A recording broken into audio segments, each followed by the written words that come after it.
Up, everybody? This is Scales 13. I just wanted to do a quick video, a little update, and kind of like a small care video for my Pueblan milk snake. Now, granted, I've only been keeping Pueblan milk snakes, or snake in singular form, for about 2 weeks now. So I am a big expert. Basically, everything that I've learned so far, I just want to show you guys, and I just want to show you what I have her set up in. For all you guys who are expert snake keepers, please, if I'm doing anything wrong, let me know. Let me know now. The snake is a baby. I want to keep the snake for a very long time. I want to give it the best life in the world. So far from what I've researched online, what I have right now is sufficient, but please, let me know if anything's up. Okay, so first of all, the tank itself. I got the snake in a 20 long. Snake's still very, very small. Darn near a hatchling. Taming out very well. Let me show you what I actually have in the tank. I just bought this today. I decided to buy a bigger water dish because the one I had was very teeny. It's a little rock-shaped one right there. Yeah, those look cool and everything, but the snake needs one big enough to actually put their body in and soak, so that way they can shed. And this snake is so small, I don't really want the snake to have any shed problems, and I want to avoid them at all costs. So not only on the cool side am I going to have this water bowl here. Come here, babe. Here, watch out. Won't open. Okay, I need you to be a good girl or boy, and I need you to sit here for 2 seconds, okay? She's not dead. She's just taming out like really, really good. She's just silly snake. Stick your tongue out. Oh, well, she moved. See? Yeah, I know people get scared on the internet. They're like, what's going on with the snake? Okay. Okay, good. So, basically, yeah, 20 long. Have a nice hide right here. This is my warm side. So, my warm side, I do have a little moss under here because, you know, I have a soft spot for the animal. Wanted to have a nice, soft place to lay down and relax and feel kind of content. Maybe it'll associate the smell of the moss with comfort, because on this side, that little spot right there is where I keep the water. Here is a rock that I have. It's a nice little, not super sharp, but it's a little abrasive around the sides. That way, if the snake needs to, you know, scratch a hole in the shed skin to get it off, it can do it. But here's something else really cool that I have, and I've had it for a while, but I finally have a snake small enough where I can use it. This is a Exoterra dino egg hide. I'm using it as a moist hide, packed it with you know, just like you would do for a leopard gecko in a gecko cave. You know, you pack it with some sphagnum moss, moisten it down pretty good, and there you go. He or she, Phoenix, who is my milk snake, has found that little spot and is taking a really good liking to it. Loves it. It's actually where I found the snake just now, and I put the snake in there once so that way you can find it. And now I release the snake. I always release the snake out in the open so it can pick where it wants to go. And the snake just continues to find this little spot and really enjoys it. Okay, so I have the snake on cypress mulch. I probably said this in the last video.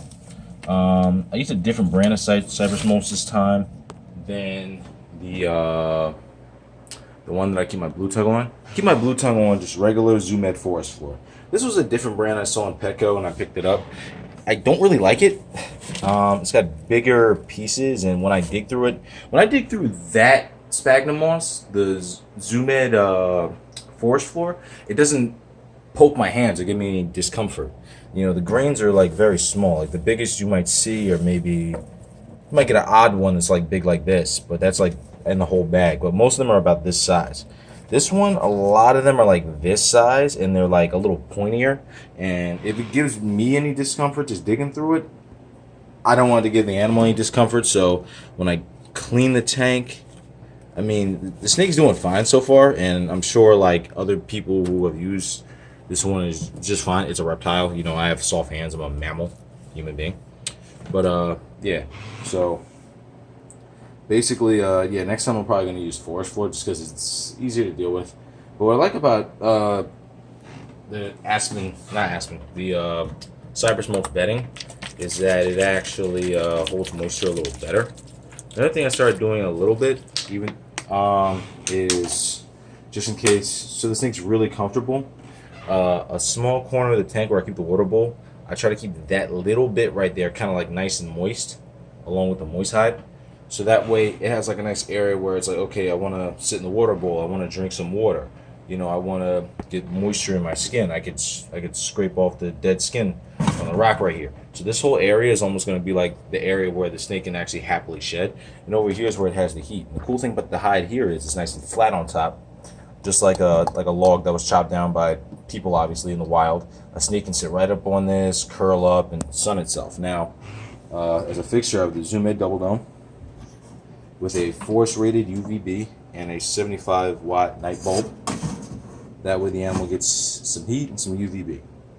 Now, I didn't hear anybody say there was any crazy requirements for UVB for these animals, so that's why I went with the forest one. Also, these guys are from South America, but I didn't read anything about them being a desert species. From everything I saw, they came from like forests and jungles and stuff.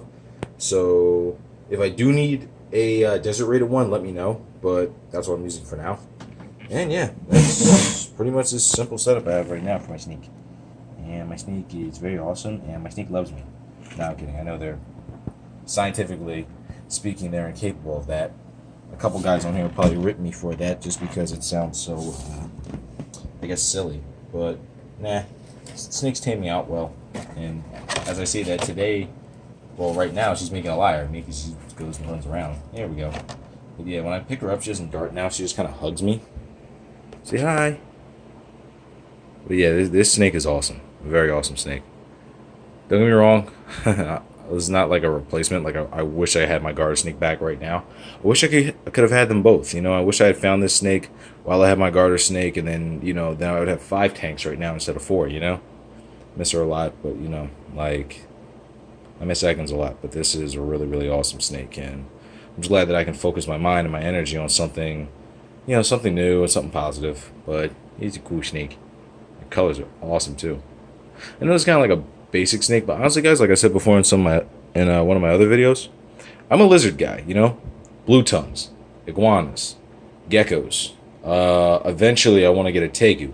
Not yet, because I live in an apartment. I want to wait until I'm ready. I'm trying to be responsible.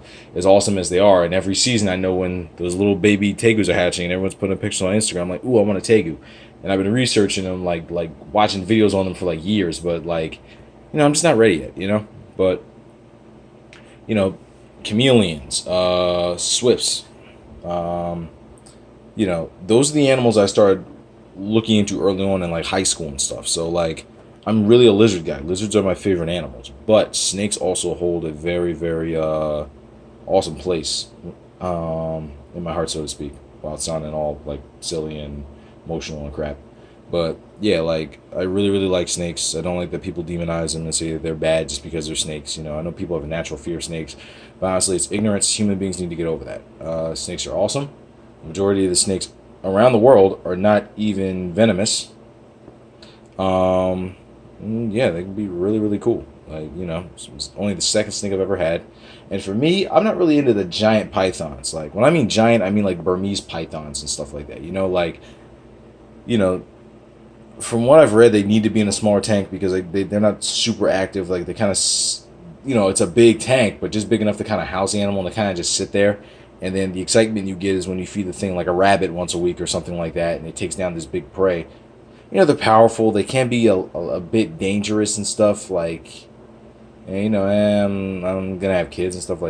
I'm not saying that, you shouldn't have a snake around your kids or anything like that. I'm not that type of person. You guys see, I'm also a dog owner and I have a pit bull.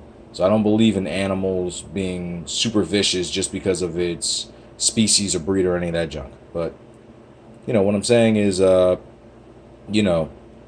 just not into the big giant snakes. It just seems like it'd be a little bit more of a hassle with me. Like Brian from Snake Bites. Every time I see this guy deal with Lucy, that big Burmese python, that big yellow one he has, he's always sweating. He's like, all right, guys, this is a little bit dangerous. I know how to read the snake because I've been dealing with snakes for years.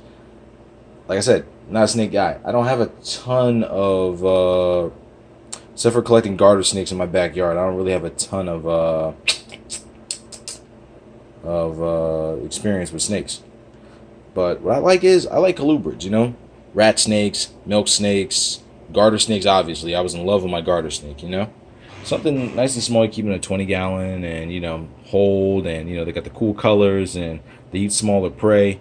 Like those snakes are, I think, are probably going to be my favorite. Where like when I get a house and I get more snakes, that's probably what I'm going to probably have, like a couple of colubrids, you know. Hopefully not too many because you know, like I said, right now I'm like gunning for like a tegu in the back of my head, and you know it's like, you know, every reptile keeper knows, like, look, like you got to control that little appetite to get more animals, because the thing is, you know, it's a living thing. You don't want to overdo it. It's not like collecting baseball cards where they can sit there, collect dust, and still be fine. They need to be fed. They need to be cared for on a daily basis. You know what I'm saying? At the very least, you know what I'm saying? Checked on to make sure nothing weird happened to them in the past 24 hours. So, like, these are little lives. You know, we got to be responsible with these guys. You know, like, they're in our care, not by choice. So, if we choose to have the animal, we should choose to give them the best care possible. Yeah, so, yeah, I really like the colubrids. Like, I think they're really, really cool. However, if I were to get a python, there's two pythons I really, really like, and they don't get super, super huge. I like the Walma pythons, the blackhead pythons. You know, those are pretty cool. And I also like blood pythons. Those two pythons are super cool looking, and I really like them. Also, red tails. Red tails are cool too. Colombian red tails. Those are pretty cool snakes. So those are the three, like, I guess you could say bigger snakes, coming from a guy who likes, you know, small little colubrid snakes, that I would actually get one day. But yeah, right now I'm rocking with this little Pueblan milk snake, who was awesome, taming out great. Just ate another pinky yesterday. Snake ate it so fast I didn't even take a video. I've already put in 2 videos up of the snake eating, and I really don't want to have multiple videos of the same thing. It's kind of monotonous. So yeah, but yeah, this is the setup I have for now. I'm gonna fill up this water bowl and put it right there. That way, she'll have like a nice little shedding triangle. You know, humid hide, rough spot, water bowl, all in that one little spot there. And awesome thing is, the snake is so small, it's got plenty of room in this tank. This tank is like a maze for it right now. It's great. So yeah, I'm really liking how this is turning out. So guys, you got any information on milk snakes or any of the other animals that you've seen in my other videos too? Don't think it has to be the exact same video. But yeah, yeah, just drop a comment. You know, leave me some information. Leave a link too if you want me to read something and it's kind of long and hard to explain in a quick comment. And don't forget to like and subscribe. If you like my videos, you know, hit the like button. You know, if you really want to see me post on a daily basis, even though I do have to get better at posting things often, hit the little bell, so that way I'll know that my subscribers actually want to see me more often, and I'll make a higher effort to make more videos of my little creatures and our adventures. All right, guys. Well, see you later, and have a great day.